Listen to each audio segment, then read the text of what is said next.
Whoa, whoa, whoa. Stop right there. This channel is not intended for kids under the age of 13. So if you're under the age of 13, please leave.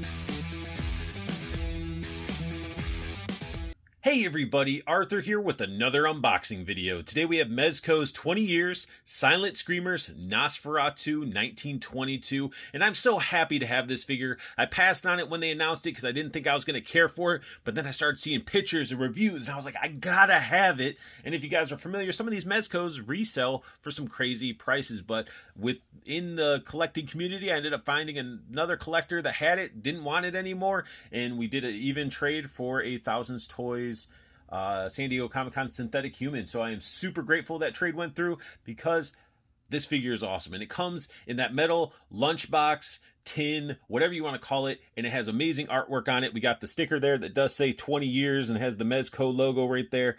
This lunch pail looks awesome. I love the artwork on it. Now, continuing with the amazing artwork, we got Nosferatu either laying in a coffin, standing creepily in a doorway. It's hard to tell because you do got an outline of something, and then it looks like there's stone around it, which could be a doorway or it could be the ground that the coffin's on. But either way, it looks awesome. On the other side, it's the same image, just flipped upside down. On the back of the lunchbox, it's pretty much the same image as the front, except it does have the Mezco right there. We get a bunch of legalese and a barcode on there as well. Nosferatu comes with a Mezco style stand that has the, of course, articulated arm to get him into some dynamic, crazy poses. So you can just pop that little peg out, and then this just pops right in. Out of his metal lunch pail, Nosferatu looks creepily badass, and I'm so happy to have this figure. He comes with two sort of expressive open hands, and they look very, very cool. I mean, the vein work on them, even the nails themselves look crazy creepy. The detail and paintwork in the hands are awesome. We also get two different unique hands. So we got sort of like a holding type of hand, and then we got a creepy, like, I'm going to poke you with my long, dirty nail type of finger. And again, the hand sculpts are on point with this figure. The last pair of hands we get are the creepy, lunging, I'm going to claw and grab you type of hands. And again, I'm just blown away with just the tiny little bony, creepy looking hands that this figure comes with. And it's painted very, very well. Now, a ginormous accessory that Nosferatu comes with is his casket. This thing is sculpted beautifully, painted beautifully. It actually feels like it could be wood, even though I know it's plastic. But the wood grain and the wash, even the whole top part, which you can hear it's loose. It doesn't really stay on there tight. But you can see, like, you got the broken wood in there, which looks freaking awesome. I love it. Just that broken piece right there. And then we got the back and everything like that. Now, when we take off the lid does have the proper designs on the inside. Would have been cool to see some like claw marks or something. But then again, I don't know if he'd be clawing to get out. Like, this is where he rests. So yeah, ignore the clawing stuff. This isn't like somebody's been buried underground alive. This is a vampire. So this is really cool. Just like the detail in this alone, it's awesome. Like, some of these Mezco figures that come out are phenomenal. And then we get into the interior, and can we just take some time to admire the detail that is going on inside this casket? Like, I'm zooming in so you guys can see all that sculpted in detail of the dirt. We got some rats in there, which look pretty freaking cool. Tons of rats, actually. They're his friends. And I just love that these are all sculpted in there, the two tones of the dirt. Very, very awesome stuff. And the fact that they went in and put all these individual rats sculpted in there, it's a very, very cool idea and concept, and the extra work is definitely appreciated. I love the way this looks. And if the rats in his casket weren't enough, he comes with 6 different rats. And these things are phenomenal looking. They're sculpted beautifully. The eyes are painted with that blacky gloss to give it a little bit of a shine. And some of them are the same style sculpt, but the tails are bent in different directions, you know, such as this one and this one. They're pretty close to the same. Their tails just go in different directions. This one's got a little bit of arc to it. Again, looking awesome. And then you got this little one-off guy that just stands on his hind legs, and he's a lighter tan. So I don't understand if he's like special, like a special rat compared to all the other rats, but it's cool that we got a variety, and these things just, they look awesome. Nosferatu comes with a nice stained glass lantern, and this thing is painted and sculpted. Again, the accessories with this figure are phenomenal. They aren't missing a beat on this. I love the sculpt work, the choice of paint, or even that's plastic that it's casted in. It looks like a bronze copper, which is awesome. Nothing on the bottom, just flat and smooth. We do get, feels like a metal. That could be plastic for the handle, and it's loose. And I love the use of the glossiness is great for the paint. Like, I love the handle being shiny. I like the shine that's on the stained glass on the lantern, and it's just overall just a really nice lantern that I'd like to drop. But no, seriously, it's freaking awesome. It's cool. I like it. One of my favorite accessories that he comes with, besides his coffin and the rats, I love this old school skeleton key. Just this bunch of different keys. They're all sculpted differently, different colors of metal, and it's on this metal ring, and I really, really like that, because skeleton keys to me always fascinated me. I love the way they looked, and it's just awesome that they're individual. They put some work into it, and it's beautiful. And sometimes, you know, you got to go out, you know, and you got to cover that head to keep the heat in. You know, he comes with a little hat. I know it probably has a specific name. I'm not familiar with it, but it does have some dry brushing on it to give it a little bit of a dirtiness. It's all sculpted to the nine. It's awesome. It's a hat. I mean, who doesn't want their Nosferatu to go out and stalk its prey without a hat? You know, you don't want them to catch cold. Here we got Nosferatu wearing his hat, looking nice, stylish. He's out there to get the ladies, and it fits him really, really well. It's snug like a glove, and you don't have to worry about it really falling off his head at all. Out of the package, he does come with that fanged out face. I love the gloss they used on the eyes. It really picks up the lighting. Sculpt work is definitely there. The vein work, the paint work. This is a phenomenal Mezco piece. If you're into horror, or you just appreciate creepy little figures, I mean, this is definitely one of them. And they nailed it. They definitely nailed it. I'm not disappointed with this head sculpt at all. Here we got the straight-faced, no fangs showing Nosferatu head. And I guess this one would be the more ideal one to use with the hat if he's going out in public. So he just looks like a creepy, sick old man. And again, sculpted beautifully. The way they did his lips, covering the fangs and stuff. Man, the artist that sculpted this, disgustingly awesome. Like, I am just blown away with the detail and the sculpt work, and then the paint they chose and the colors, just, it works for this figure. Now, I definitely saved the best head for last. This is my favorite head sculpt. The teeth are sculpted individually, looking ferocious. Inside his mouth isn't painted a different color, which I would have liked, but still, like, the teeth just look gnarly. He is angry. He is hungry. This is awesome. I love it. It's a very, very well sculpted, well painted figure, and I'm not disappointed with it at all. I wish this quality was consistent throughout Mezco products. Honestly, this is so good. And that, I'm telling you, the glossy eyes, that works. I mean, it works with like weird, creepy aliens, possessed things. Like, the glossiness is, it's eerie.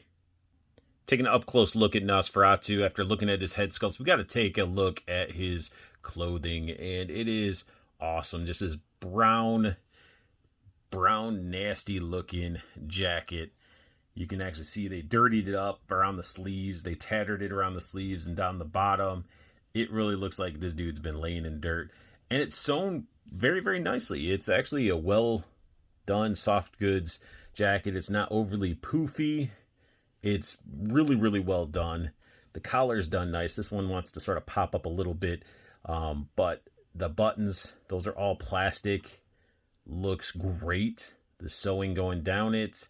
It's consistent. It's consistently looking good. It even has like something underneath. Looks like a scarf or something. That looks great as well. It's just enough color that's popping out.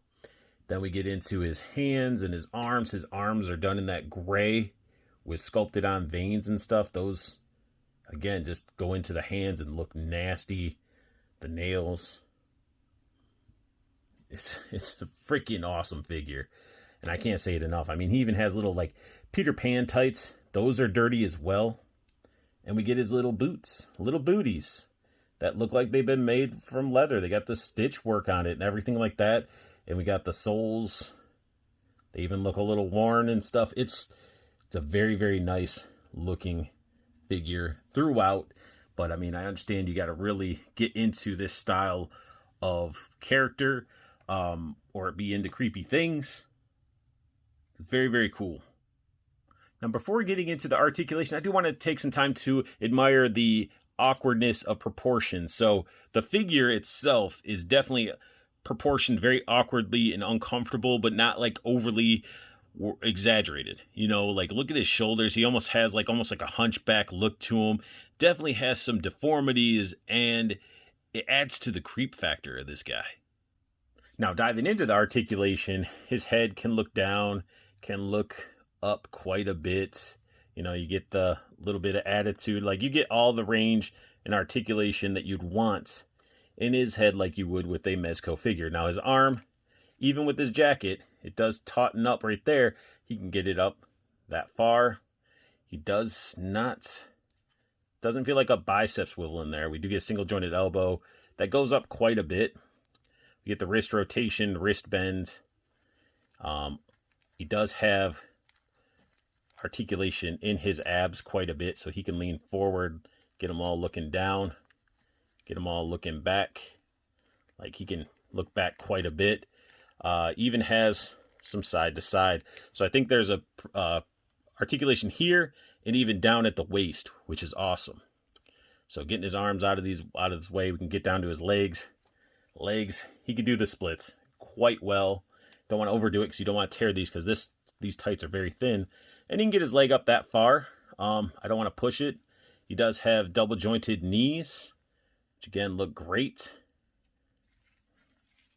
Get ankle bend, rotation, and pivot going on there. And this guy has plenty of articulation for what you would want with a vampire. I mean, he's, again, a lot more articulation than I would even expect, because you're not going to really get him into like some ninja pose. I mean, I guess you could, because that would be some creepy, like, crouched down, perching off a building, ready to pounce on his victim type of look. But the articulation overall is spot on with this figure. Sure, could have used probably a bicep swivel up top, but honestly, it doesn't need it, because you get enough rotation and stuff out of his elbows and his hands.